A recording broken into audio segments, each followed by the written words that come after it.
Hello and welcome to the InNews series section of Drishti IAS. I am Aisha, and in today's episode we will be discussing about the India Employment Report 2024, which has recently been published by the International Labour Organization, and what this report tells us about India and its grim scenario of employment. So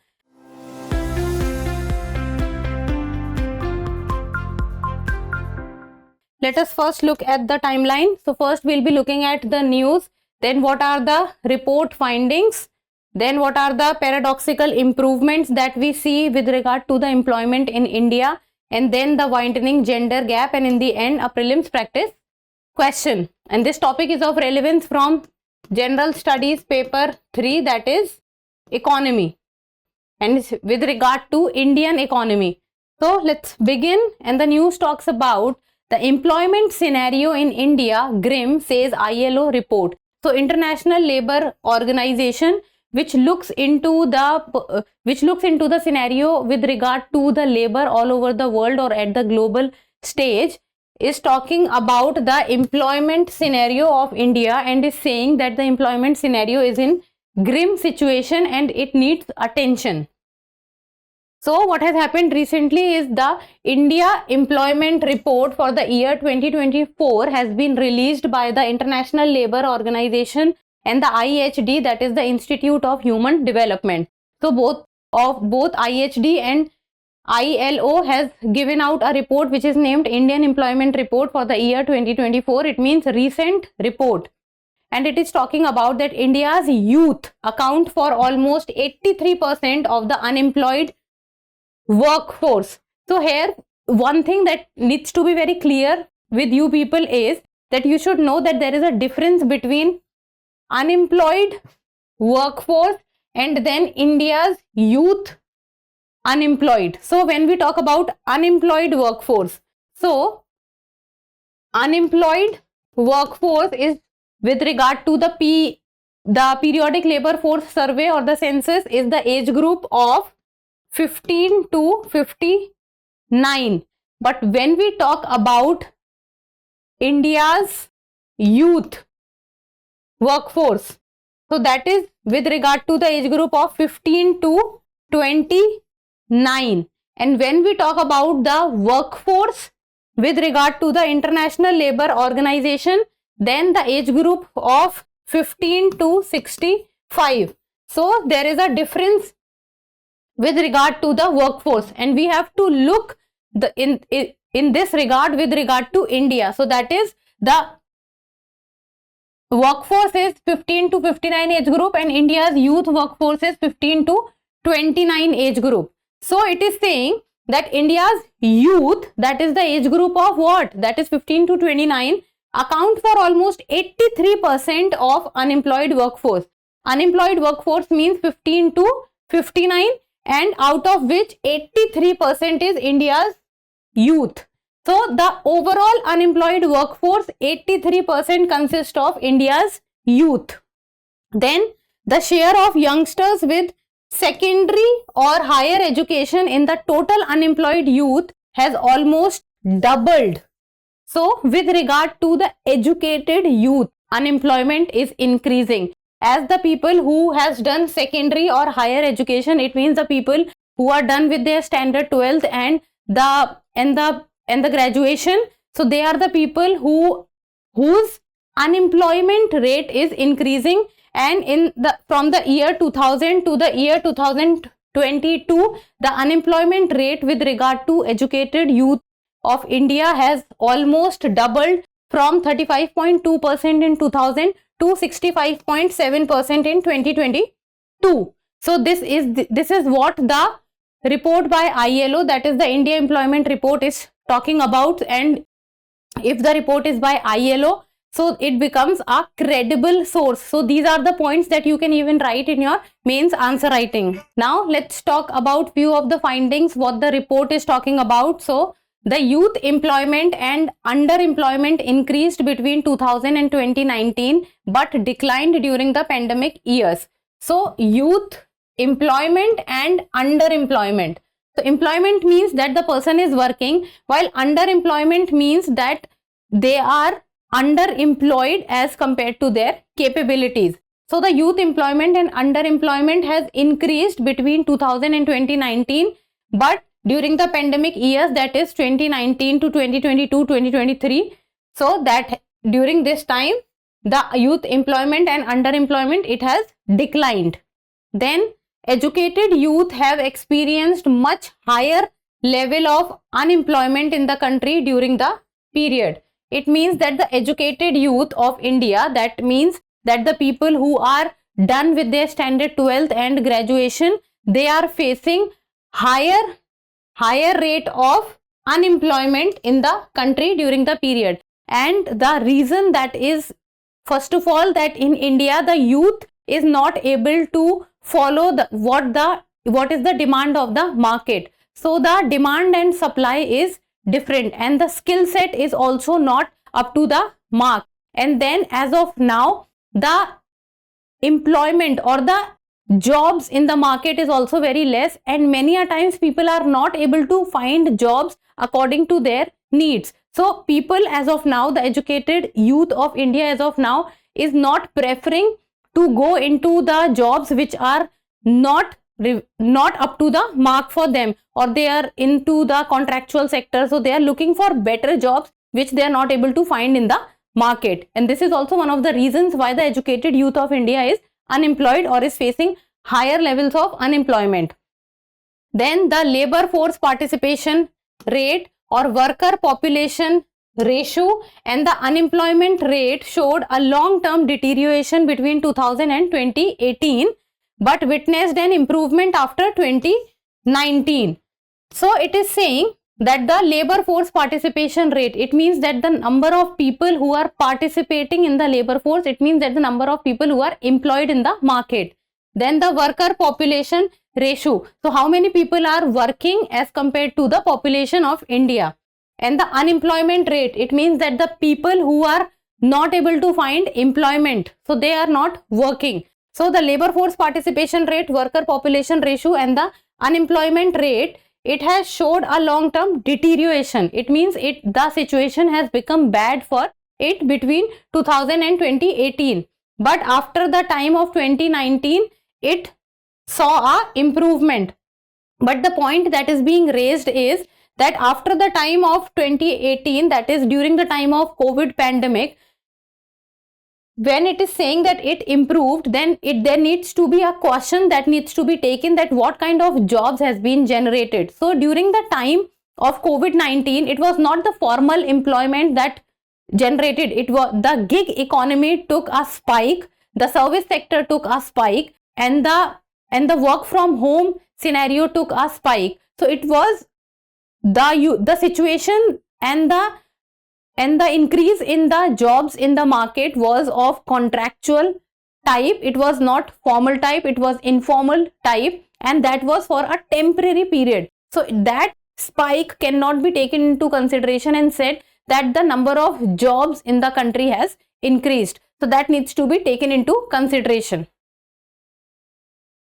Now let's talk about the employment blues, and this has been talking about the year of 2000, 2012, 2019 and 2022. So on one side there is labor force participation rate in percentage, so that is 0%, 25, 50, 75 and 100. While on the one side there is with regard to men, women, rural and urban, and then the number of years. So if we will see, light blue is the year 2000, then there is blue which is 2012, then there is dark blue which is 2019, and then there is red which is 2022.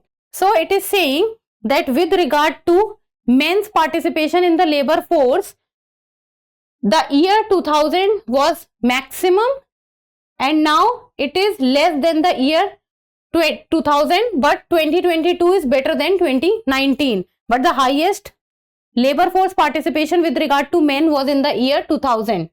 Then let's come to women's participation in the labor force.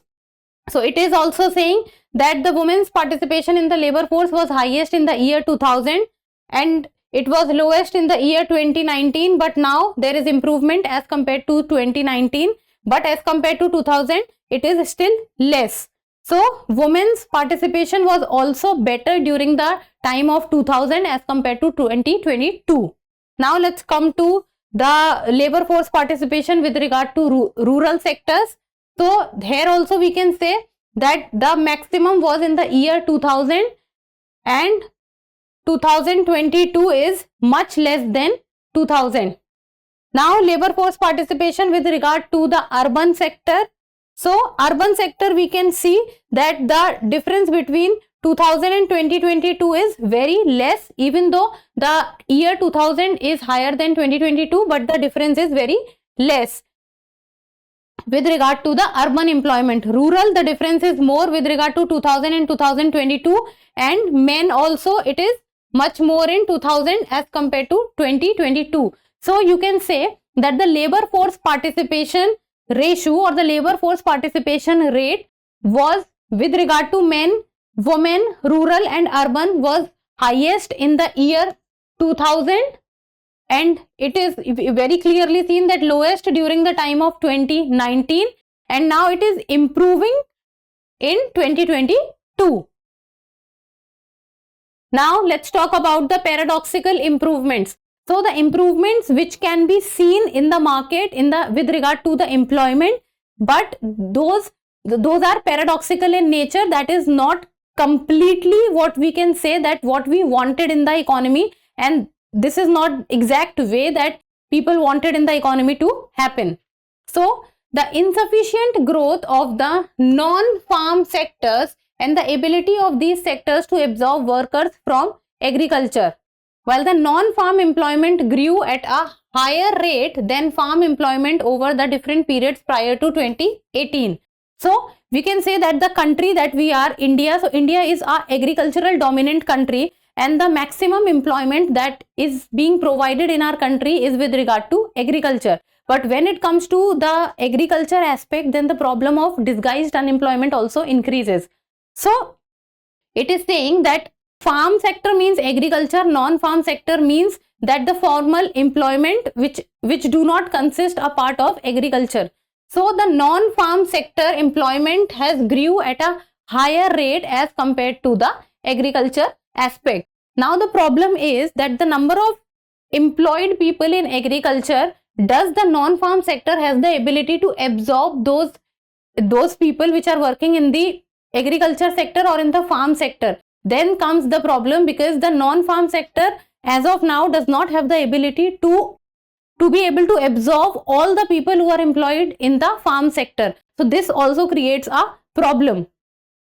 Then the agriculture labor was absorbed by construction and services sectors. So majority of the times we see that the agriculture labor or the farm sector people who are working in the farm sector, when they shift from farm to non-farm, so the places where they shift is the construction sites or the services sector.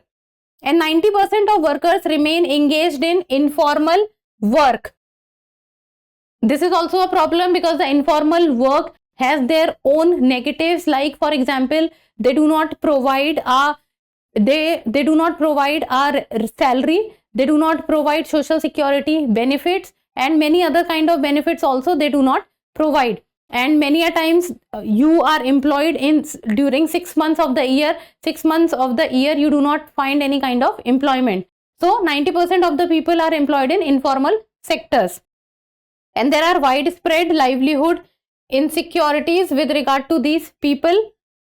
Then there has been a rise in contractualization. This is also a problem, because the contractual worker, the problem lies is that the long term contractualization is not happening. It is the short term contractual work that people are getting, and the short term contractual employment that people are getting, like for example 1 year contract, 2 years, 3 years, and at max they are getting 5 years of contract employment. But the long term contractual employment is not happening. Now imagine a situation where after 2 years of contractual work, now the person does not have any kind of employment and the person do not have any kind of work. Now what will happen in that scenario?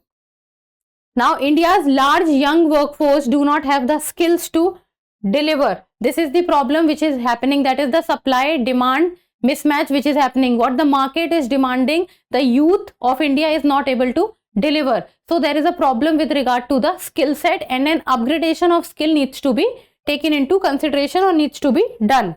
Then the widening gender gap, which has always been a problem with regard to India's job market. So the high level of joblessness among young people, especially among higher educated youth, and the problem is what the job the educated people or the educated youth of India is seeking, they are not able to find it, and what the market is demanding, the youth is not able to deliver. And if the many a times we are seeing that the contractual level work the people are not seeking, or the informal sector work also people are not seeking. People are looking for formal sector work, people are looking for salaried work, and people are looking for better wages, which if they are not able to find, they are as of now preferring not to go in the market and work. Then highly educated young people are unwilling to take on low paying insecure jobs that are currently available in the market. Then the unemployment challenge among young women, especially those who are highly educated, is enormous. Now, with regard to women who are extremely educated, like who are done with their graduation, masters, PhD, for them the situation is even worse, because they are at the peak of the pyramid when we say that they are not able to find jobs with regard to themselves. And then after a certain period of time, then the problem with marital status and the motherhood becomes a problem for themselves, and many a times that we see that the motherhood penalty also they have to pay. Then with regard to social inequality, even though the literacy levels and the education is increasing in the society, but the social bias still persists in the society, and the scheduled caste and the scheduled tribes still lag in terms of access to better jobs, even though the employment scenario with regard to the scheduled caste and scheduled tribes is increasing. But what needs to be taken into consideration is the type of jobs that they are getting, or the type of work where they are employed. So they are usually employed in informal sector, or they are usually employed in the sectors where there is minimum wages, and the working conditions are also not good. But the salaried work or the formal sector work is where we will not find many people from the scheduled caste and the scheduled tribes. So this social inequality still persists in the market. So this was with regard to widening gender gap. And in the end, a prelims practice question, and you people need to tell me the answer in the comment section. The India Employment Report 2024 is released by ILO, that is International Labour Organization, RBI, that is Reserve Bank of India, World Bank, or IMF, that is International Monetary Fund. I think an easy one. So give me the answer in the comment section. And that's all for today. Thank you so much for watching. Till we meet next time, keep reading, keep writing, and keep subscribing to the channel. Thank you. For more informative content, like, share and subscribe, and do not forget to press the bell icon to get the notifications.